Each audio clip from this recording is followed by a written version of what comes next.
अस्सलामुअलैकुम दोस्तों, मैं हूं जुल्किफ़ल ख़ान और आप देख रहे हैं बिन अकबर ट्रैवल्स का यूट्यूब चैनल। दोस्तों 2 दिसंबर यानी यूएई के नेशनल डे के ऊपर इस साल 50वां यूएई का नेशनल डे मनाया जाएगा 2 दिसंबर बरोज़ जुमेरात को।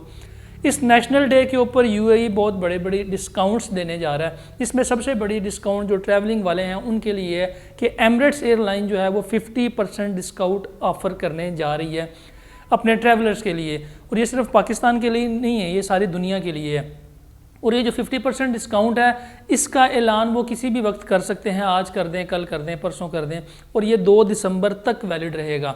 यानी कि ये हो सकता है कि कल से स्टार्ट हो जाए और 2 दिसंबर तक वैलिड रहे। इसलिए जिन दोस्तों ने टिकट्स परचेज़ करने हैं, जो लोग ट्रैवल करना चाह रहे हैं एमिरेट्स एयरलाइन के ऊपर, वो अटेंटिव रहें और अपनी तवज्जो जो है वेबसाइट्स के ऊपर रखें। किसी भी वक्त ये टिकट्स का ऐलान हो जाएगा और 50% डिस्काउंट के ऊपर आपको टिकट मिलेगा। लेकिन जो 50% डिस्काउंट का ऐलान किया जाता है वो किराए के ऊपर किया जाता है, टैक्सेस के ऊपर नहीं किया जाता। यानी कि ओवरऑल ये 20 to 30% डिस्काउंट होगा। लेकिन 20 to 30% डिस्काउंट भी बहुत बड़ा डिस्काउंट है। अगर जो लोग ट्रैवल करना चाह रहे हैं अगर वो इस बारे में भी सोचें तो अगर एक टिकट 50,000 का टिकट उनको 40,000 का मिलता है या 38,000 का मिलता है तो ये बहुत बड़ा डिस्काउंट बन जाता है ट्रैवलिंग करने वालों के लिए।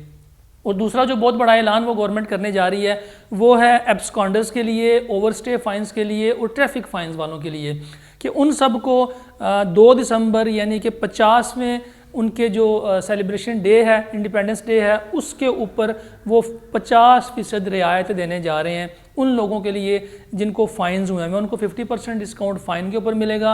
जो लोग एब्सकॉन्डर्स हैं उनके लिए एमनेस्टी स्कीम इंट्रोड्यूस कराई जाएगी कि वो लोग जिनके ऊपर फ़ाइन है और वापस अपने मुल्क में जाना चाह रहे हैं, फ़ाइन की वजह से नहीं जा पा रहे, उनके फ़ाइन हो सकता है कि वो 2 दिसंबर को माफ़ करने का ऐलान कर दें और 1 महीने का टाइम दे दें कि 2 जनवरी तक या फिर 15 जनवरी तक वो लोग बगैर किसी फ़ाइन पे किए यूएई से आउट हो सकते हैं। वो लोग जो एब्सकॉन्ड हैं, जो ओवरस्टे हैं, जो अपनी कंपनी से भागे हुए हैं, जो विजिट वीज़ा पे गए हैं और ओवरस्टे हो गए हुए हैं, उन लोगों के लिए बहुत बड़ा डिसीजन आएगा 2 दिसंबर में। हो सकता है कि उससे पहले ये डिसीजन कर दें, 1 दिसंबर को कर दें कि कल ये डिसीजंस होंगे, क्योंकि पिछले साल भी उनके एनुअल डे के ऊपर, नेशनल डे के ऊपर उन्होंने एमनेस्टी स्कीम इंट्रोड्यूस करवाई थी और बहुत से लोगों ने इसका फ़ायदा उठाया था।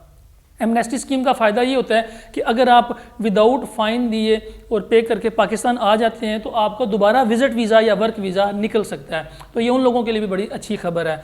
और तीसरी जो इम्पॉर्टेंट न्यूज़ है वो यूएई विज़िट वीज़ा के हवाले से है कि यूएई विज़िट वीज़ा जो इस वक्त दनाता में फंसे हुए थे, बेतहाशा कॉपीज़ फंसी हुई थी, कुछ के वीज़े अप्रूव्ड हुए थे, नहीं निकल रहे थे, अबू धाबी के अंदर भी नहीं निकल रहे थे, वो भी GDRFA का सिस्टम जो है वो बहाल होना शुरू हो चुका है। और वो भी जिनके लोगों के वीज़े रुके हुए थे वो निकलना शुरू हो गया, क्योंकि बेतहाशा लोग मैसेजेस करते हैं 1.5 महीना हो गया, 2 महीने हो गया, वीज़ा अप्लाई किया अभी तक निकल नहीं रहा, इन प्रोसेस आ रहा है, एजेंट ये कह रहा है, एजेंट वो कह रहा है। तो उन लोगों के लिए भी अच्छी खबर है कि उनके वीज़े अब निकलना शुरू हो जाएंगे। ये अब से लेके 1 दिसंबर तक। 1 दिसंबर के बाद फिर बहुत सारे लोगों को पता है कि दिसंबर के अंदर जो विज़िट वीज़े हैं वो निकलने कम हो जाते हैं। लेकिन ये जो पिछला जो बैकलॉग है ये हो सकता है कि 1 दिसंबर से पहले वो क्लियर कर दें, उन लोगों के वीज़े निकल आएँ। अगर इन डेट्स में भी आपके वीज़े नहीं निकलते तो फिर दिसंबर में निकलना ज़रा मुश्किल हो जाती हैं, क्योंकि दिसंबर में बड़ी सेलिब्रेशंस होती हैं और सिस्टम के ऊपर बहुत ज़्यादा रश होता है, तो इसलिए जो बैकलॉग है वो फिर उधर का उधर ही रह जाता है। ये थी आज तक की अपडेट।